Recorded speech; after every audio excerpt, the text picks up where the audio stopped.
The inside story on the issues that affect you and your community. This is Local 12 Newsmakers. On December 1st, 2005, Mark Mallory was sworn in as the mayor of Cincinnati. Today, he passes the reins of power and responsibility to John Cranley. How has occupying the corner office at 801 Plum Street for 8 years changed the man and the city?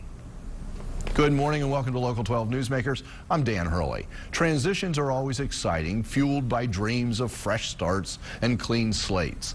But they are also the perfect time to take stock of where we've been. This morning I am joined for the full program by Mark Mallory, who has guided the city of Cincinnati for the last 8 years. And in one sense, this marks not just the end of 2 terms in the mayor's office, but the first time since 1994 that he will not be in elected office. This morning, we might think of this as an exit interview.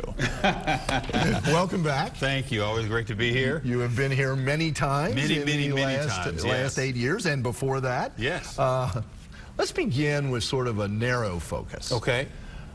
Thinking just inside of the city administration and city council, what do you consider your most important contribution sort of inside the walls of City Hall? Well, I thought that it was very important to bring civility back to City Hall. I thought it was important to change the rules so that council was always productive. In other words, there were rules in place before I became the mayor that said that any idea that anybody had could be fully discussed for hours on end, and you might even take a vote on this if people were inclined to do so. That's not really how the legislative process is supposed to work. An idea that gets introduced is supposed to be clear that it has support. If it has support within a committee, it's discussed there. If it has broader support, it comes to the council for full consideration. If it comes to the council, then it's voted up or down. So one of the things that that people may not have noticed is that over the last 8 years, when something comes to the floor of Cincinnati City Council, it is because it has a majority of council members who support it, and it passes. That shows productivity, that shows advancement, that shows that the city council is actually doing something.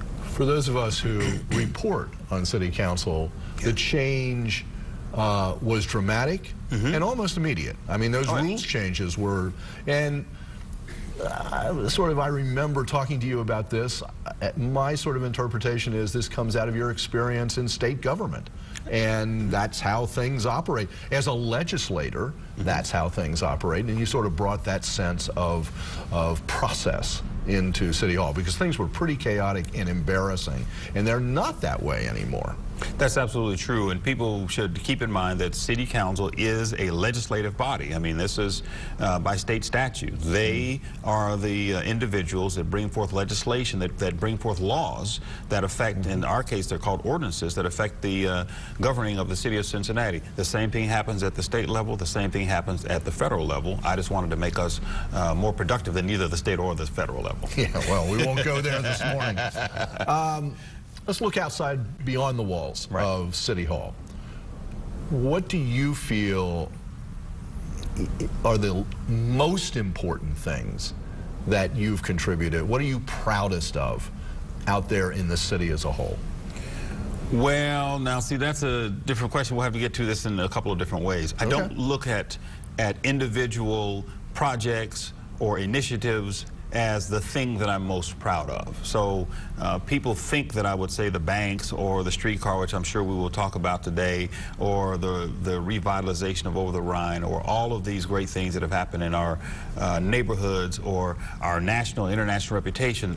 It's not those things that I look to when I say, gee, what kind of impact did I have on the city? The single decision that I'm most proud of is the decision to bring Milton Dohoney here as the city manager. That I'm very clear about. And why is that? Because Milton has a vision himself. Milton is a settled individual. He is a calming force. He is brilliant. He is focused. When he first got here, I talked to him about focusing on the creation and retention of jobs and focusing on, revitalizing the urban core. And he's been laser focused on those things. He's been a great partner for me in the mayor's office because he really understands what his role is as a city manager versus my role as the mayor. And previous mayor-city manager combinations have struggled with that, figuring out that balance. We have that balance down 100%. And how would you describe that to people who aren't, focused all the time on politics? What's the relationship? What do you think is the proper balance there? Milton is the behind-the-scenes guy. So whether I come up with the concept or he comes up with the concept, we work together. He is the behind-the-scenes guy that is managing the administration, managing the project itself.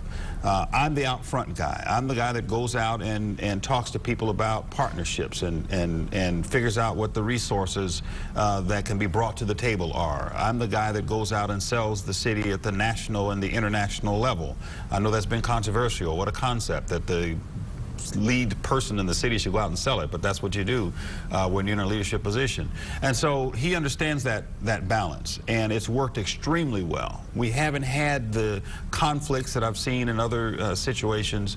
We have had a lot of progress and a lot of advancement, and I think it's been because that partnership is clearly understood. One of the roles of the manager in our system is that to develop that budget and make the initial budget proposal. Now, one of the things that's being talked about in this last election cycle, and everybody, is we need a structurally balanced budget.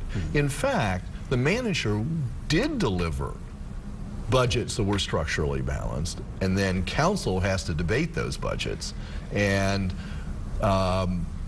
things change because political forces are at work there. How would you describe Milton's role in the budget process, which is, it's what really is so important and so critical? Well, the manager has, one, always presented a balanced budget, and two, on multiple occasions, has presented what would end up giving us a structurally balanced budget. Now, when the manager takes a look at the budget, he looks at it from purely an administrative standpoint, the management of the city, the proper management of finances, and so on. He does not take into account the political considerations that elected officials have to deal with. So he is able to craft a budget that is fiscally sound, that keeps the city running, that continues to invest in the things that will grow our economy over time, and he presents that to me. I get a chance to look at the budget, but I, of course, have to put the political eyes on it, because there are certain things that the manager can propose that I know won't sell very well in the city of Cincinnati. And cutting the number of police. Exactly. For example. Exactly. This is something that no mayor ever wants to do. This is something that most council members don't want to do. So anytime that's proposed, it's on the table, but it's never a real possibility for most politicians. And so as a result, we end up making decisions that are not what the manager is recommending, and those decisions have often led us back down the path of being structurally imbalanced. You say you don't think about particular project as the most important thing, but there's, even in the sentence that you set that up, you ticked off some pretty dramatic things that have happened in the last decade. I'm not saying they're all because of you, and I don't think anybody would, and you wouldn't, but the banks development, the Smale Park at the banks, Washington Park in Over the Rhine, all the development in Over the Rhine, the revitalization of Over the Rhine. Is there any one of those pieces, or is it just collectively that you think is particularly important, though, that you do take pride in? Well, I take pride in all of the accomplishments that we have achieved through partnership over the last 8 years. When I ran for mayor, I talked about the fact that the city felt stalled. It felt like we weren't able to take on projects of this nature. It felt like we weren't going in a cohesive direction in a particular way. It felt that we didn't have a singular vision for what needed to be happening. When I campaigned, I talked about the need to revitalize the city core and how important it is to have a vibrant downtown, because people make their assessment about the vitality of your entire city based on downtown. This affects investments, this affects people moving to your city, this affects jobs, and so on. So I talked about all of those things. And when I came into office, I thought it was important to work on the things that I talked about. So as a pot, all of those things are important. I don't point to any one of them and say this is the single most important thing that we did in 8 years, because I think it would be unfair to the value of all these other projects, and it would also be unfair to all of the partners that we've worked with to pull off the great things that we've achieved in the last 8 years.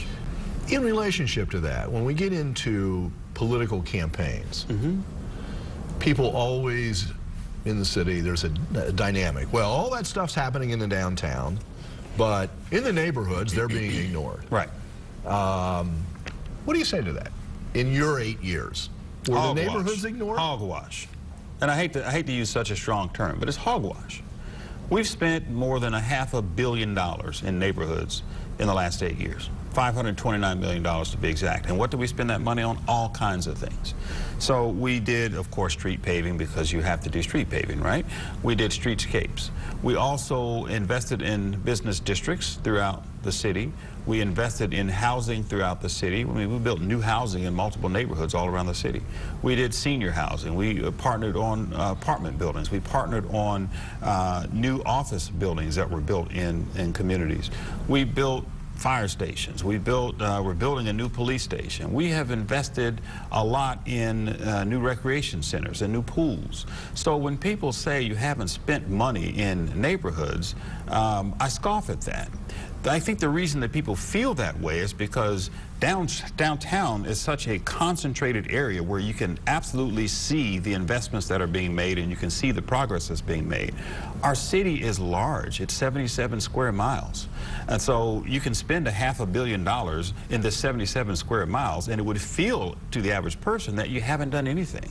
You spend $200 million in downtown Cincinnati, and people automatically see the banks. You know, so much has happened downtown, and so many people feel so good about what's happened downtown. It's tangible, it's, you know, I mean, it's people on the street at night. Yet there is still that sense, not so much in city neighborhoods, but beyond that, in our region, of people who live in the suburbs still say, I'm not going downtown. Gee, I don't go to downtown Cincinnati. What do you say to those people? Well, I think that there's still some of that, but I think we've broken through. I think there are many more people who are in the surrounding areas around Cincinnati who do come downtown now. And they've come downtown, or I should say, in some cases, back downtown for a multitude of reasons. The activity around Fountain Square has really gathered a lot of people and caused a lot of people to come back downtown. The Banks development, as I mentioned before, the Riverfront Park, you mentioned Washington Park. I mean, these are things that actually are drawing people from outside of the city of Cincinnati. One of the biggest things that has drawn people back downtown who haven't been there in years was the World Choir Games. In 2012. I mean, this was the largest convention, I'll call it a convention, but this was the largest convention that we had ever hosted, with 20,000 participants coming into downtown for 10 days singing, and close to 200,000 people coming in to experience it. We had 5,000 volunteers that we recruited to pull off all the activities that needed to go on for that period of time, and many of them were from the surrounding suburbs, and a lot of them said, I haven't been downtown in 10, 15, or 20 years. So it was a way of getting them. Absolutely. It was and a lot of those, that structure of volunteers, there are people working very hard to make sure we don't lose that structure and the contacts that we've got for later events. You mentioned World Choir Games, and I know that and selling our city internationally, I know you've had a particular commitment to our sister city program. Why is that important to you? International relationships are extremely important. This gives us the opportunity to talk about why we're so great, to sell ourselves to another region of the world, in this case, and to create real and lasting partnerships. Keep in mind that sister city relationships are agreements between mayors. This is where they start. Agreements between mayors to help each other's cities in particular areas. So in the area of art and culture, in the area of education, the area of medicine, I added economic development. So we share economic development strategies, how to attract and retain jobs. We use that term economic development, but it's the attraction and retention of jobs. And because we have focused so much on our international relationships, we have actually gotten a lot of new opportunities for people to look at Cincinnati. Keep in mind, nobody sits there and spins the globe and pokes their finger on Cincinnati and says, hey, I think I want to go there, I think I want to be there, I think I want to move my business there. That only happens because you go out and you sell the assets of the city, and I've done that consistently. Yeah, and the Sister City program, both myself and my wife have both been involved with different sister cities, and if you haven't been involved, you may not recognize how important that is. And it's just a reminder, too, we're a global society. Oh, absolutely. You know, our competitors are not just Cleveland, Chicago, and Indianapolis. They're cities in China that we may not know the name of. And that have 10 million people in them. That's right, have 10 million people in them. Stay right here. We're just going to take a little break, and we'll come right back. Stay tuned. After a short break, we'll return with Mayor Mark Mallory. This is a big deal. This project has come a long way. We've had a lot of obstacles. We've had some crazy opposition. But this is the project that will not stop. The streetcar has been a signature project of the Mallory administration, and given the recent debate, it's the obvious question we have to ask this morning. Why is this an important project? Why did you put so much personal energy behind this one? Actually, I no longer support the streetcar. No. Call John Cranley. I have found that the investment in the streetcar is one of the best investments that we could make, particularly since we would be using mostly money from the federal government. We've had a lot of experts look at the city, and they all tell us that you need to connect your work centers. So one work center is the downtown core with 80,000 or so people working in it. The largest in the region. Yes. And the second largest in the region is where the university is, and the hospitals, and the EPA, whether you want to call it Pill Hill, the uptown area, or the Cuff area, whatever you want to call it.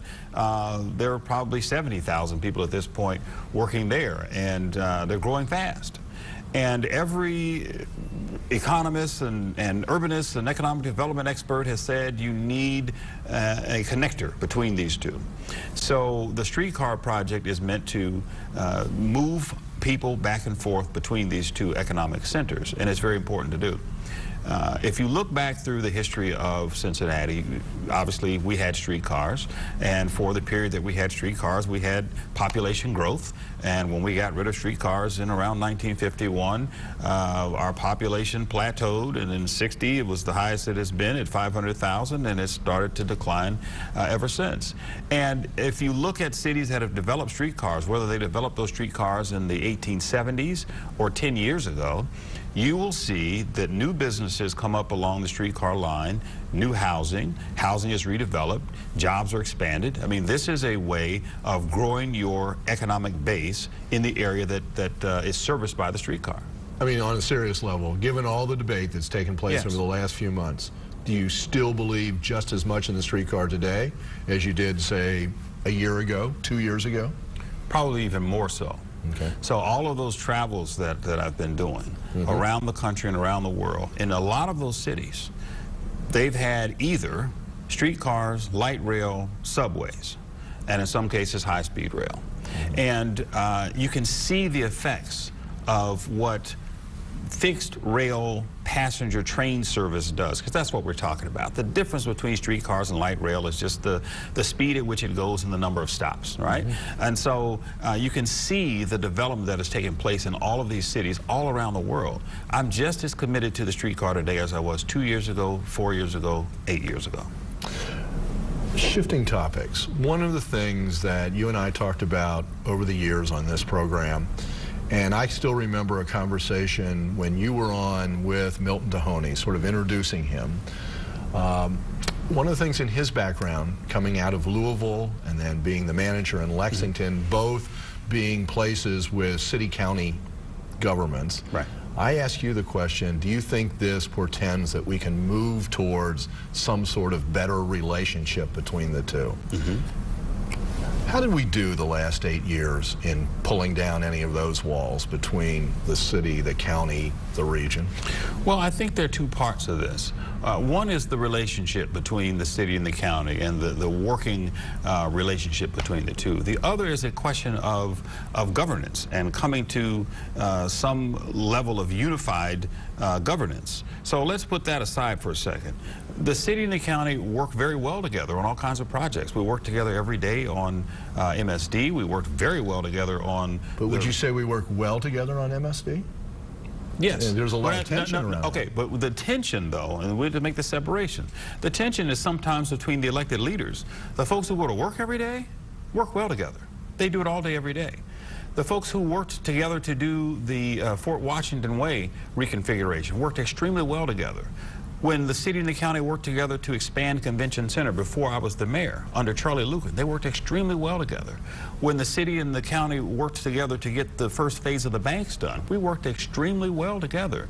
There is an ongoing history of the city and the county being able to work together at that level. Now, the question of whether there should be unified government is a very separate question. I'm not opposed to this concept. I simply think, looking around the county, we should probably start with having the county collapse all of the smaller municipalities that exist around the county, and then come have a conversation with us. We'll leave it there. Okay. Because that's a can of worms.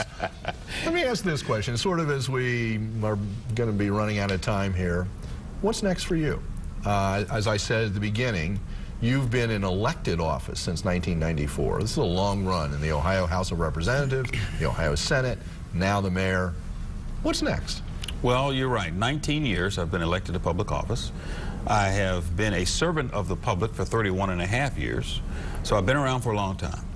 Working for the public library. I spent 14 years working for the public library. Started there as a shelver and worked my way up through the ranks. And, it all gave me the training to become the mayor of Cincinnati, by the way. So if you're out there and you're thinking about running for mayor, you need to go and be a bookshelver at the public library. It's a place to start. So where I go from here is a mystery. It is meant to be a mystery. It will be a mystery for a while. I'm going to take off all of December. Are you telling me it's a mystery to you? Most of no. It's very clear to me. Okay. But I haven't decided definitively yet what I'm going to do.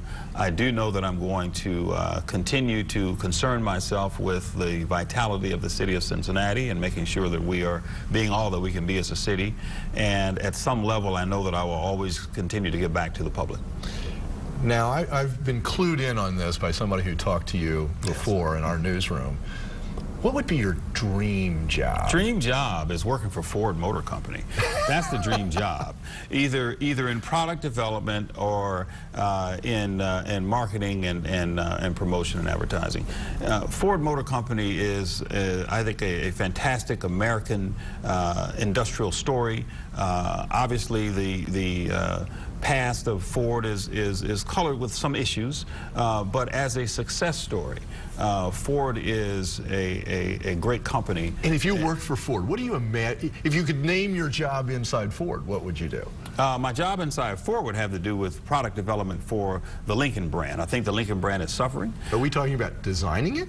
Well, you know, not necessarily designed, but I can certainly help them develop new products that would make the Lincoln brand more successful. They should call me.